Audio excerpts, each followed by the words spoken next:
ఇందాక పెద్దలు మన రామనాయుడు గారు చెప్పినట్టుగా రైతు పక్షపాతులు నాకు ఇవన్నీ తెలియదు, కానీ రైతు మనకు అన్నం పెట్టే రైతు ఏడిస్తే బాధపడితే చాలా బాధపడేవాడు.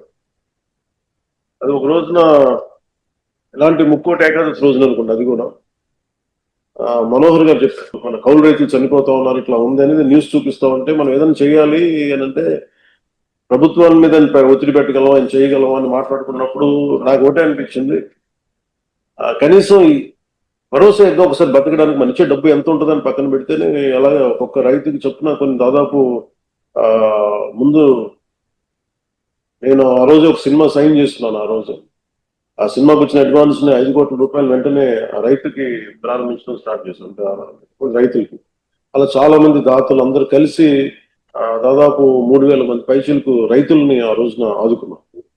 ఇవన్నీ ఎందుకు చెప్తున్నానంటే, ఇది అన్నం పెట్టే రైతుకి నిలబడే ప్రభుత్వం ఇది. వ్యక్తిగతంగా నా ఇష్టం కావచ్చు, అలాగే గౌరవ ముఖ్యమంత్రి గారు కూడా చూడొచ్చు, ఎన్ని ప్రాజెక్ట్స్ ఉన్నాయి, రేపు పోలవరం ప్రాజెక్ట్ రాబోతుందంటే ఇది రైతు కన్నీరు పెట్టని రాష్ట్రం అవ్వాలనేది ముఖ్యమంత్రి గారి ఆకాంక్ష. ఆ దిశలోనే మీరు ఇబ్బంది పడుతున్నప్పుడు శంకరగుప్తం ట్రైన్ కి ఆయన దాదాపు 20 కోట్ల 70 లక్షలు ఇచ్చినందుకు మనస్ఫూర్తిగా వారికి మనందరం కృతజ్ఞతలు తెలియజేసుకోవాలి.